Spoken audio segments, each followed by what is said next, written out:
नमस्कार, आप देख रहे हैं आर्यावर्त टाइम्स। बिहार के जहानाबाद के बाबा सिद्धेश्वर नाथ के मंदिर में जिस तरीके से सावन के सोमवारी को भीड़ लगने के बाद भगदड़ मची और भगदड़ में 7 लोगों की जान चली गई और दर्जन लोग घायल भी हैं। और इस पर अनेक मंत्रियों की प्रतिक्रिया आने शुरू हो गए। स्वास्थ्य मंत्री से लेकर के सांसद महोदय से लेकर के सभी लोग इस पर अपने विचार रखने लगे हैं और ये कहा जा रहा है कि जो मृतक हैं और घायल हैं उनको उचित मुआवजा दिया जाएगा।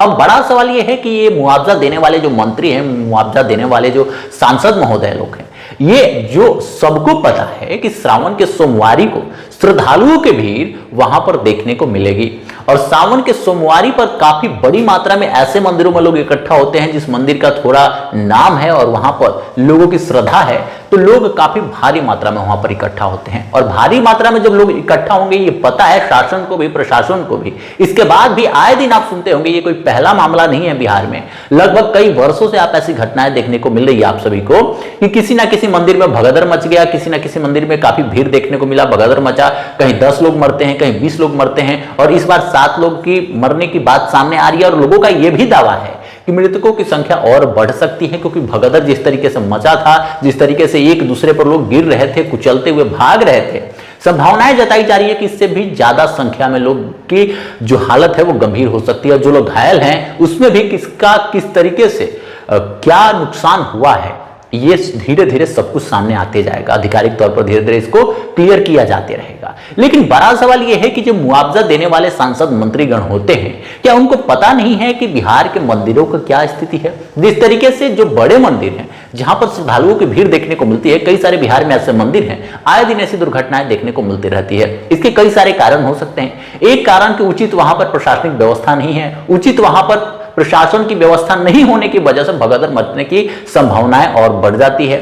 और जो अनाउंसमेंट होती है, उन अनाउंसमेंट के जगह पर गाने बजाए जाते हैं, जिसके वजह से उचित जानकारी, उचित मैसेज लोगों तक नहीं पहुंचाया जा सकता है। जबकि भगदड़ मचने की पूरी संभावना सावन के सोमवारी या फिर अगर फागुन महीने की बात करें हिंदू धर्म के अनुसार, तो वहां पर शिवरात्रि के समय काफी बड़ी भीड़ दिखाई देती है और मंदिरों में ऐसी घटनाएं हो सकती है।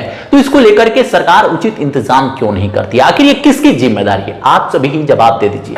ऐसी जो घटनाएं हो रही है, इसका जिम्मेदार कौन है? कई मंदिरों में आप सभी जाते हैं, लोगों की श्रद्धा है, वहां पर लोग जाते हैं, काफी बड़ी संख्या में पब्लिक वहां पर पहुंचती है पूजा करने के लिए, लेकिन उचित रास्ता नहीं है वहां पर जाने के लिए। सिंगल लेन, एक पतला टूटा फूटा रास्ता होता है। अगर 2 गाड़ी आमने सामने हो जाती है, बड़ी गाड़ी, तो वहां पर पता चलता है कि जाम लग गया पूरे तरीके से और सभी लोग जहां है वहीं पर रुक गए। मंदिरों में जिस तरीके से आप सभी को चोरी होती हुई दिखाई देती है, मंदिर के बाहर बाइक, गाड़ियां उठती नजर आती है, लोगों की चैन स्नैचिंग होती है, इस पर भी कभी भी ध्यान नहीं दिया गया है। बस मंदिर पर लिख दिया जाता है, चोरों से सावधान, पॉकेट मारों से सावधान। आखिर इसकी जिम्मेदारी कौन लेगा? जब प्रशासन को उचित व्यवस्था हमारे बिहार में है, वहां पर मंदिर में है, तो फिर ऐसी घटनाएं देखने को क्यों मिल रही है? जिन लोगों की जान गई है, क्या मुआवजा दे देने से वो लोग वापस लौट जाएंगे? क्या मुआवजा दे देने से सरकार की जिम्मेदारी खत्म हो जाएगी, लोगों का आक्रोश खत्म हो जाएगा? आखिर इसकी जिम्मेदारी लेगा तो कौन लेगा? क्या वहां के प्रशासन का, वहां के प्रशासनिक व्यवस्था की जिम्मेदारी नहीं थी कि अगर भीड़ यहां पर जुट रही है तो किसी भी तरीके से कोई भगदड़ ना मचे? चूंकि इस माहौल में 2 ही 3 चीजों का ध्यान रखना जरूरी होता है। एक, भगदड़ ना मचे, दूसरा, चोर लुटेरे वहां पर ना आए, और तीसरा, लोग आपस में आगे पीछे जाने के लिए झगड़ा ना करें। यही 2-3 चीजें महत्वपूर्ण होती है जो वहां की शासनिक प्रशासनिक व्यवस्था को देखनी होती है। और यही चीज भी अगर हमारे बिहार के प्रशासनिक व्यवस्था के द्वारा नहीं संभल पा रहा है, तो इससे पता चलता है कि कितने टैलेंटेड लोग आज हमारे बिहार पुलिस में और अन्य प्रशासनिक जगहों पर आधिकारिक तौर पर मौजूद हैं। तो ये सारी बातें बिहार की जो है उस पर चर्चा होनी चाहिए कि सिर्फ मुआवजा दे देने से इसका उचित जो निदान है वो नहीं हो सकता है। ये पहली बार नहीं है, कई वर्षों से आप सुनते आ रहे हैं कि बिहार के मंदिरों में भगदड़ मचती है और वहां पर लोगों की जान जाती है, जबकि अन्य कई जगहों पर बड़े बड़े इससे मंदिर हैं जहां पर इससे भी कई गुना बड़े श्रद्धालु आते हैं, वहां पर किसी भी तरीके की कोई दुर्घटना दिखाई नहीं देती है, किसी भी तरीके की कोई अनहोनी इस तरीके से नहीं दिखाई देती है, अगर कुछ प्राकृतिक आपदा ना हो या फिर कुछ ऐसी दुर्घटना ना हो जाए, एक्सीडेंट ना हो जाए। लेकिन बिहार में तो वैसे ही भगदड़ मच के लोगों की जान चली जाती है। इसकी जिम्मेदारी कौन लेगा? क्या मुआवजा देकर के जिम्मेदारी से हाथ खड़ा किया जा सकता है? क्या मुआवजा देकर के लोगों को सेटिस्फाइड किया जा सकता है?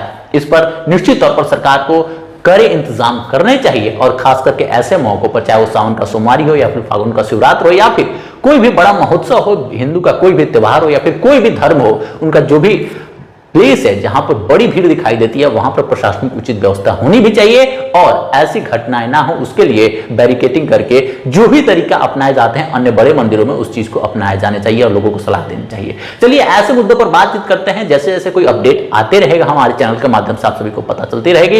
इसके लिए आर्यावर्त टाइम्स को सब्सक्राइब जरूर करें, लेकिन कुछ इनाम या फिर मुआवजा दे करके लोगों को वापस नहीं लाया जा सकता है। इसका एक ही निदान है कि आगे से ऐसी घटनाएं ना हो, तो जो भी बड़े मंदिर है जहां पर काफी श्रद्धालुओं की भीड़ दिखाई देती है वहां पर भगदड़ ना मचे, इसके लिए उचित व्यवस्था होनी चाहिए। ना सिर्फ प्रशासन बल्कि वहां के जो नजदीकी लोग हैं, जो वहां पर रहने वाले लोग हैं, वो भी उसमें मदद खूब चढ़ बढ़ के करते हैं जब वहां पर धर्म की बात आ जाती है। मिलते हैं नेक्स्ट वीडियो में। धन्यवाद।